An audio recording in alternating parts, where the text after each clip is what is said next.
It's time for Two Guys and a Goalie with Dustin Nielsen, Matt Cassian, and the goalie, Joaquin Gage. Well, happy Monday, everybody. Happy game day. Nielsen, Cass, and Gage are back with you on the Nielsen Media Coolbet Network. Two Guys and a Goalie presented by our great partners over at coolbet.com. If you want to win money on the Oilers tonight, just follow my bets that I've been posting on Twitter, and you should be okay. We'll get lots to get to. If you are watching on the YouTube stream right now, let us know how the audio sounds. I know last week it seemed like Gage and Cass were both quiet. I have horrible hearing, so I can never tell what's going on. So somebody let me know in the YouTube chat if you're watching. If you're watching on Twitter as well, make sure you can let us know there. Boys, Hockey Helps the Homeless. Let's go there. We have not actually had an episode since Wednesday, I guess. Hockey Helps the Homeless. Let's start with draft night, boys. Just a remarkable time for the Two Guys and the Goalie podcast. I'm hosting the draft, passing it off. Matt Cassian goes second overall. Gager goes ninth overall. 2 picks in the top 10. Cass, your face when you got selected second overall was one of the cutest things I've ever seen in my life. You were like genuinely surprised. It was awesome. I was genuinely surprised. I'm like anywhere between, usually, things I go somewhere to like 8 to 12 to 13, kind of in that range, depending on who's there. And with some of the names that were on the list and some of the guys who were there, I'm like, oh, I'll probably fall into the same, kind of probably the same range, which is good. Lots of fun. And then, I was in the middle of a deep conversation with me and Jeff Delorier sitting there, and all of a sudden I hear, and I was just like, huh? Like, I was so confused. I didn't know what was going on. So Puccaneers draft me. We got our first couple wins. Yeah. Roland, Corey, Tim, Patrick, Steve, Miles, Michael, Jeff, Dan, Richard, Dave, Dan, Ernest, Brad, Joseph, and Eric. I don't think I'm missing anyone. I think that's everybody. So we had a blast, a lot of fun. They made me we got their first wins ever as a team in the tournament. We got 2 of them. So we won the second game and then won the consolation final. And they have like a little team celebration where, they save all the beer cans during the game, and only if they win. So we did it at the end of the tournament. If they win, they do a circle. You put all the cans on the floor in a circle, and you have to stomp them all to the rhythm of Cotton Eye Joe playing in the background. So it was pretty fun, but great group of guys. A core of them started. Puccaneers was the team name of the game.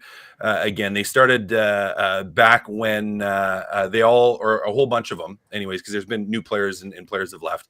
But they did like a learn to play program for adults. So some of the guys started playing in their mid 40s. They all just absolutely love the game, and you wouldn't know it. Like, some of them actually can. They're doing okay out there. So we had a lot of fun. I know lots of them listen to the podcast. So gentlemen, fire a line if you're listening. I know you talked about doing something, a couple of you, with the podcast here. So maybe we'll get you on at some point or do something. Would be fun.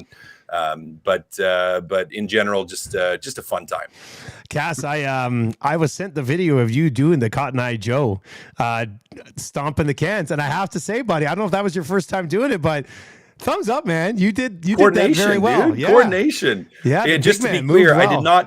I did not drink all of those. That was not me. So well, there was a rumor on Saturday or Friday morning. I get there, I do my show, I whip there as fast as I can. I get in, and Patty from the brew house comes in and goes, "My God, Cass slept in his car last night. You should see this guy." And I've known you for a long time now. We've done a lot of these episodes. I looked at Patty. I said, "There is no fucking way Cass slept in his car last night because he got drunk at the event. Like, there's no chance." No, I was, it was totally different clothes. I was showered and fresh, but I think it probably because my sunglasses were still on. I was tired. Like, I stayed up. I think we were the last team that was there. We just all kept hanging out. And at those things, I'm like, if everybody's staying, like, I'm not going to, they draft, especially as, the pressure and the expectations of a second overall draft pick. It's like, if I went late in the, if I was like pick 15, I'd just leave right after. I'd be like, I'm gone. But I was like, okay, there's some pretty high expectations here, rightfully so. So I'm gonna stick it out with these guys. So I was home late. Like, I was tired, exhausted. Just even from all the playoff games and the late nights with the post game show. So I was tired. Still, I'm tired. But I think it was just the sunglasses and walking in, and I may have said that I slept in my car, like, but more just sarcastic. He's like, "Oh, you look horrible." I was like, "Oh yeah," and he's like, "You sleep in your car?" I was like, "Yeah, right in the brew house parking lot." Yeah. So, but it was funny. Actually, you know what was a funny thing? I think I leaned into your guys' bench one game and was like, "Brew house sucks," and someone, I don't know who it was, I can't remember, snapped their head around like they were like genuinely upset, like they thought I was legitimately saying that, which is totally not true. I love the brew house and I love the ice house, but I was like, someone just about got mad at me. It was funny. Gager, take us through your journey this past weekend, buddy. You selected 9th overall. You had on that nice sort of Hawaiian shirt. You had the sunglasses on. You're high-fiving. How did the rest of the week go? Well, my team was really drunk at the end. I sent them all home On Thursday night? Yeah. I just because I wasn't sure if I was going to be called upon to play net, so I didn't. I pulled my groin at one of these things already. Didn't want to do it 2 years in a row. But no, it was good. We had a great first game. Lost, unfortunately, to Strudlin's team. The next game, I don't know if it was the booze wearing off and the late night, but guys were just a little bit angry. Let's just say, and really, we ran into a team that these types of things you don't really.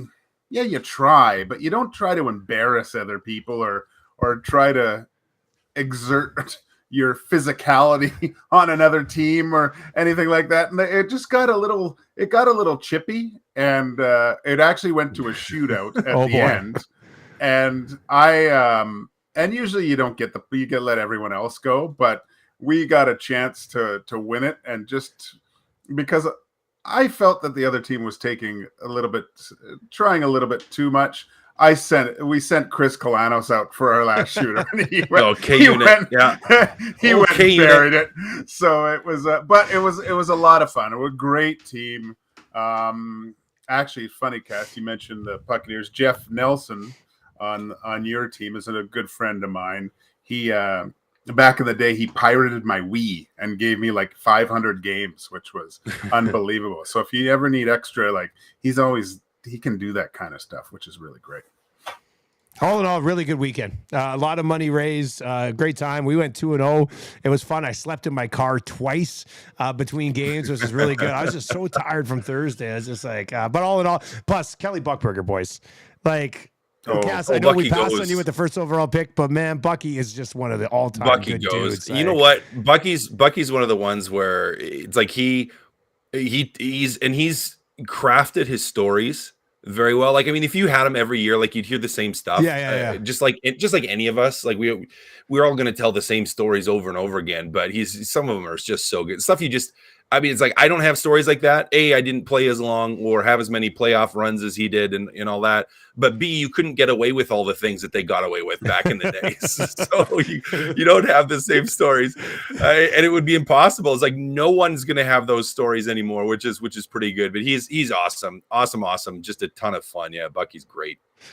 It's always the trick to drafting is you want the guys that can make you feel like you were a teammate over the past 10 years, right? And that's what Kelly Buckberger does.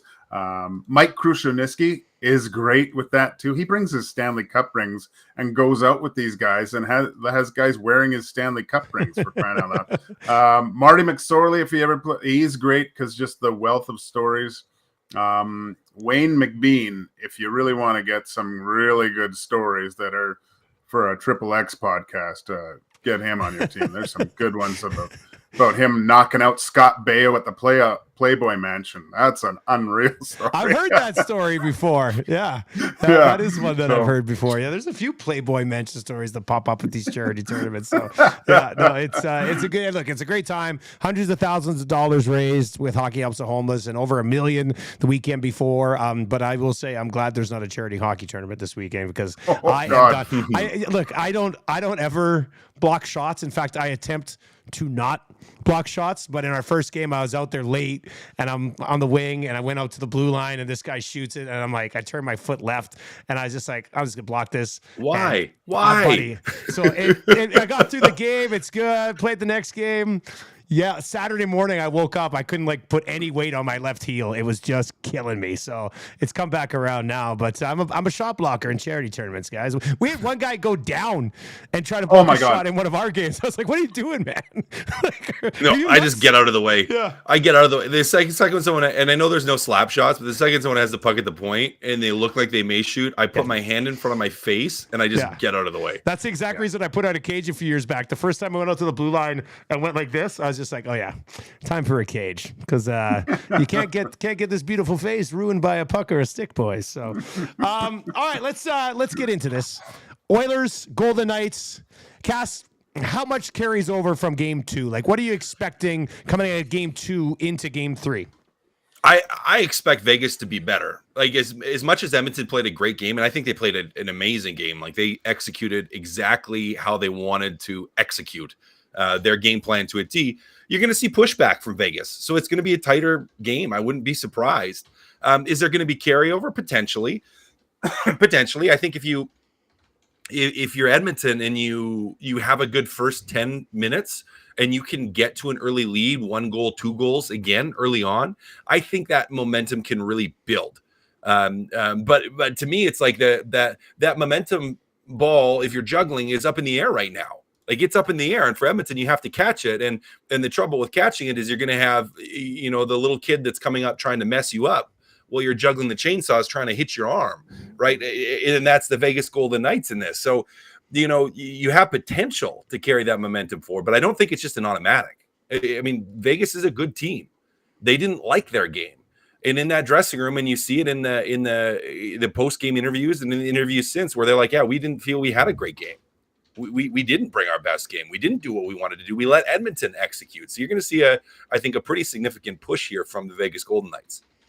Gager, when the Oilers look good, they just look so good, don't they? Like they have this ability to play where you just look at it and you're going, how can anybody ever beat these guys? But then they do lose games. I mean, they haven't lost many of them in regulation in a long time, but I don't know. They just seem to have this other level when they're going that other teams probably aren't capable of because they don't have 97 and 29. Well, yeah, but when the Oilers play that good, it always helps when the other team's shitty. And Vegas sucked, right? But the Oilers sucked the first game. So, yeah, like Cass said, everything's evened up. They've both had a stinker, in my opinion. Who's going to bring their A game? And it's interesting to see tonight's game to see who has the better A game and if that translates into a win or not. It's there's so many things. I think the Knights play a great 5-on-5 game. You have the Oilers' deadly power play that the Knights are probably going to be a little bit more tentative, but I think they're a good skating team that can defend with their legs a little bit more, and I think that will be the emphasis. They can't reach as much. They know if they get caught with a penalty, these guys are just going to kill you if you spend any time in the box. So look for a much better defensive game from the Golden Knights. Saying that, though, I think they have the edge in goal, whereas Brossoit's allowed a lot of goals lately, and whereas I don't think he's used to doing that. And it's against the Oilers, it's tough. If they can get to him early, Dusty, and maybe get one that he'd like to have back, I want to see how his response is, just because of the amount of games that he's played this year, the gravity of the situation, coming back to Edmonton where he started his career. There's, an oil king too. So I don't know. It's I want to see his response and if he can bring his game to a level where it was in the first round. Cass, how does the fear of going to the penalty box, because the Oilers' power play could very likely will hurt you, how does that change the way a team has to approach a game, if at all? Well, it's like that, little voice in the back of your head that's always echoing. I mean, it takes away a little bit of your freedom to play. I don't want to say it takes away your confidence, but you think about it, right? You think about, I don't want to take a penalty. I can't take a penalty. Can't take a penalty. Don't take a penalty. We shouldn't take a penalty. Yeah. Like that kind of repeats in the back of your mind a little bit. And so It'd be similar as if, you know, in those instances when there is really horrible officiating and you don't know what the call is going to be, where you're like, I got to be super, super careful because I don't know. And against a team that has a power play that's firing on all cylinders like Edmonton's is, I think that can get in the back of your mind where you're concerned about taking penalties, and you rightfully so should be, but it can play into it a little bit. Now, should it affect your game overly much? Well, no, it shouldn't, but it still can be a little voice in the back of your mind. It can still, you know, tickle your noggin a little bit there. So, you know, if Edmonton just can continue to convert here, I mean, it puts the fear of God in you in terms of, you know, how you're playing, where yeah, I mean, you have to adjust to a certain extent how you're playing. And I mean, listen, that's what a good power play, a really good power play does, is it forces teams to have to play you straight up and to try to not to get away with anything, which frees you up a little bit more offensively. Cause you know, there's a little less hooking, less holding, maybe just, you know, an inch or two more of space, which bodes well for an offensive team like Edmonton. What was Cassidy doing starting his fourth line though? I don't get that against a guy that's doing something hasn't been done in 100 years. These guys are going out there in the mindset of, oh, okay, we got to shut these guys down. They end up chasing them around and gave all the momentum to Edmonton right off the bat. I thought that was the worst coaching move ever to start that game, especially being up a goal. You know Edmonton's going to come hard. They load up their first line. Counter it with your big guys too and get some puck possession. That put them on their back foot right away, drawing a penalty, all getting chances. Bad move. Really bad. Yeah, it was a poor decision. Yeah, you're right. Be pretty surprised if they try to run it that way again. We've got some good comments on the YouTube channel. We'll get to those in just a second. If you're watching on YouTube, you want to chime in, hit us up in the comments section. Cass saw some physical stuff come out. Evander Kane with the meme, the blowing of the kiss. It was just a matter of time till something like that happened. The body shots when they were down on the ice.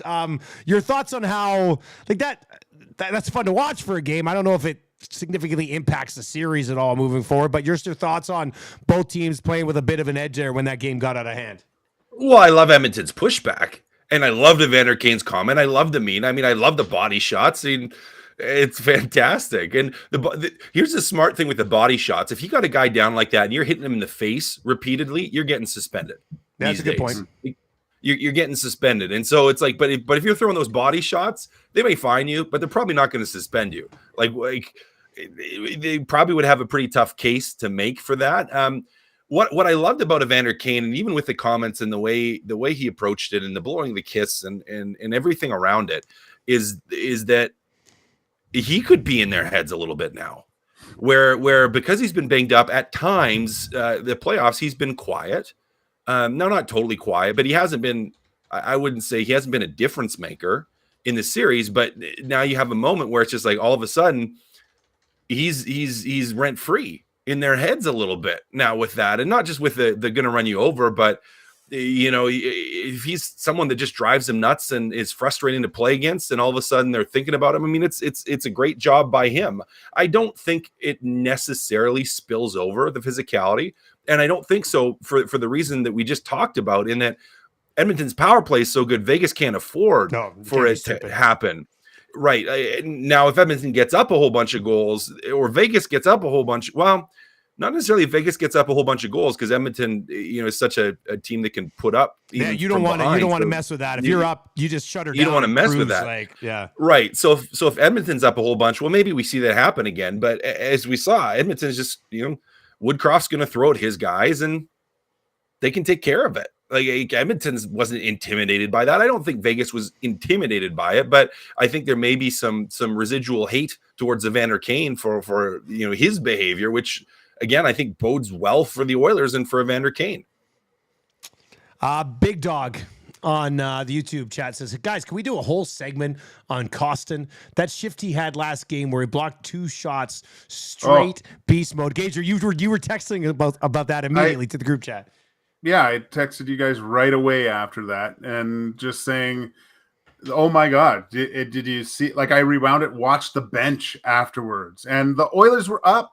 You know, he was sacrificing everything to get in the way. I just felt that there's moments in series where there's huge swings, and not only just the body shots, the McDavid 2 goals, Draisaitl 2 goals, but that where you have your player who you know is injured, it's just that kills, like the amount of pain he's in, and he goes to block another one. That was just it just shows me what level of play that the Oilers are willing to go to in order to win a hockey game. And you need that at this time of the year. You need that kind of camaraderie. It was just, I got goosebumps watching that during that play. I thought it was the biggest play of the game was that.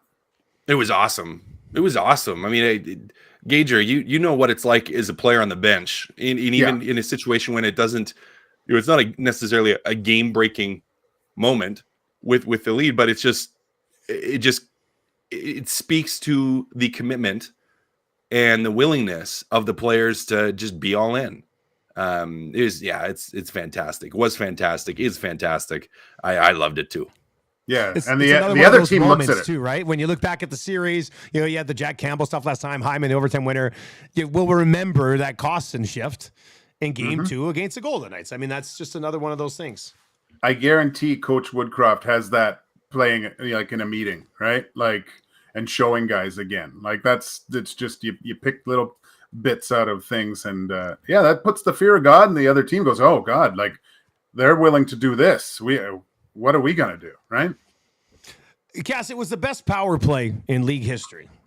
And it's 24% better right now in the playoffs. And those things usually like you start a season hot and then it kind of comes down. But I mean, this is a legendary PP here of what we're seeing right now. Like, are you seeing, like, are they just, they're not doing anything differently, right? Are they just executing at a higher level and that's it? Or are you seeing something else?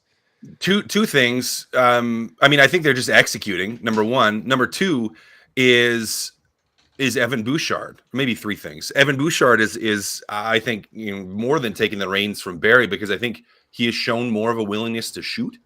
And he can shoot, not just powerfully, but he's picking his spots pretty good too in terms of where that puck is going.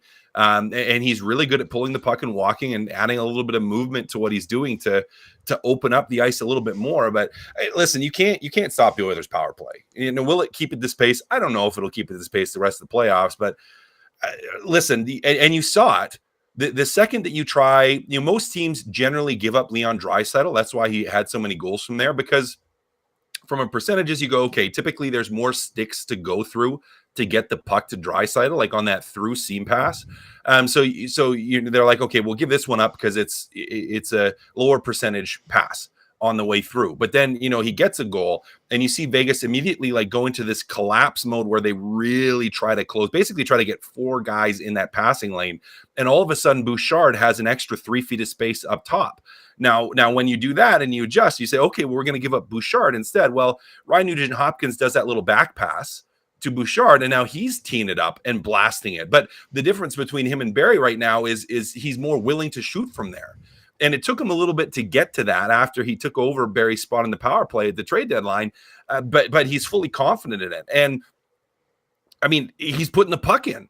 He's putting the puck in with it. So there's no matter what you take away from the Edmonton Oilers, they have so many threats and so many weapons out the ice at any given time. You're giving up something. And that's not the case with all the power plays. Yeah. It's not. It's really not. But for Edmonton's, it is. And it's just, oh man, it's so fun to watch because it's just they execute so well, and there's so many options that they always have, and they just make you pay for it, and it's great. So again, like they execute well. And the second part of it to me is that Evan Bouchard is just really coming to his own on the power play. I'm glad you brought it up with Bouchard, because I was going to say, like, Barry's a great power play point man as well. But Barry, Barry would get the puck and give it to one of the guys on the wings, or you knew he was shooting.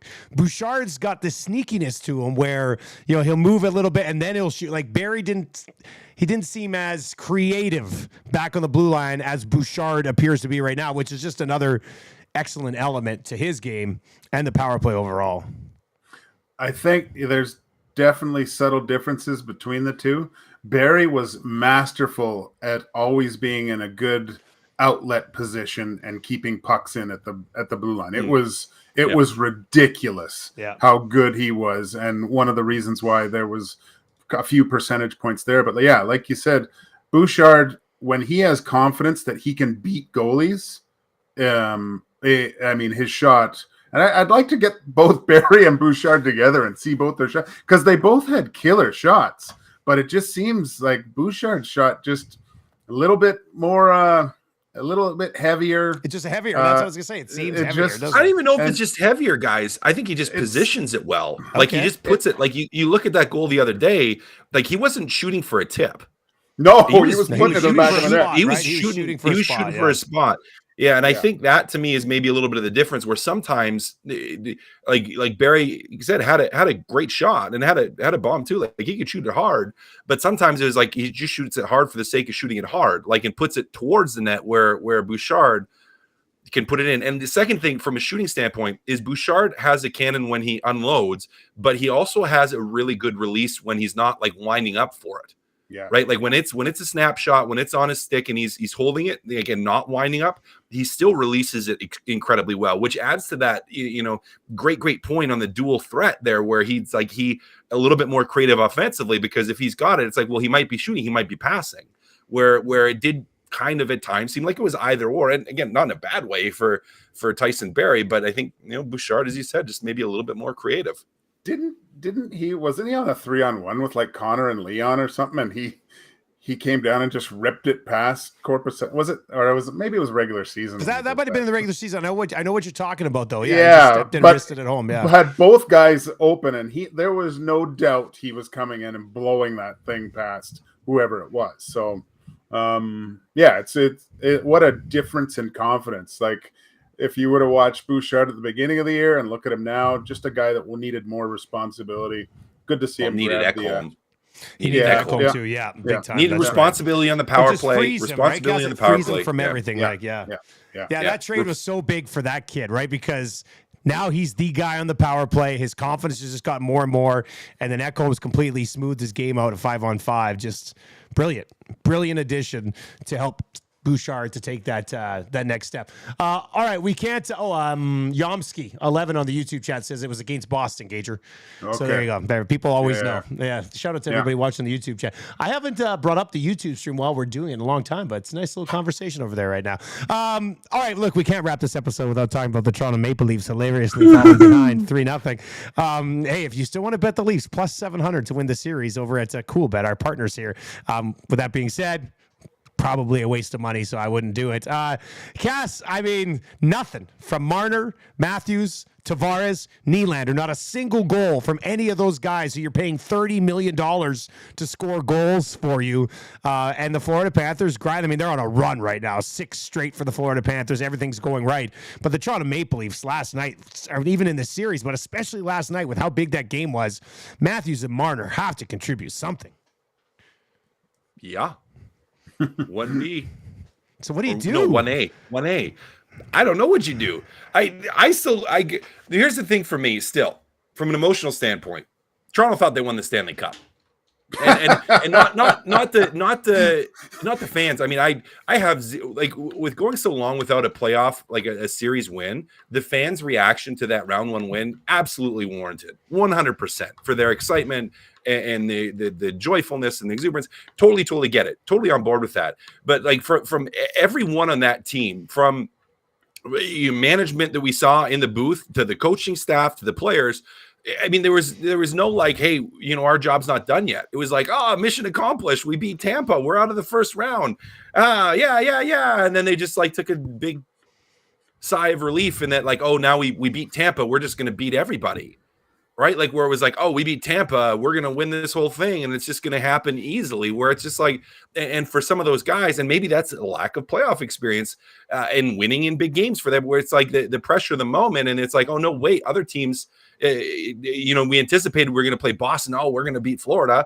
And it's just like, oh, no, wait, Florida's really good. And they raised their game another level. And Toronto just has not. And those players, Matthews, Marner, Nylander, they have not raised their game to another level. They haven't. They have not. They have not picked up their game where it needs to be. And I'm not surprised, really, that they're down. I'm not. at this point. Now I thought I picked heading into it. I picked Toronto in 7. I'm like, okay, it's going to be a tough series the whole way, but I anticipated Toronto was going to pick their game up a little bit, and they haven't. Gager, they're not coming back here, I don't think. But how do they salvage anything out of this? Well, no, I don't think you can really. The at least the conversation between Draisaitl and McDavid and Marner and Matthews, that's done. That's now, put to bed right? now, Like, yeah. Oh, it should have been put to bed 3 years ago. I know, you know that, I know that, Cass, but for all our Toronto fans out there, now they know that, all right? And I heard someone, like, I was watching that game and seeing how Marner and Matthews play. Their unwillingness to do the simple things to have success, it always has to be something risky to me. Like, it's an easy play. The play's on the wall. It's just Connor McDavid and Leon Draisaitl. A guy said this. They are maybe like Draisaitl doesn't get enough credit because he plays with McDavid, but they are the perfect.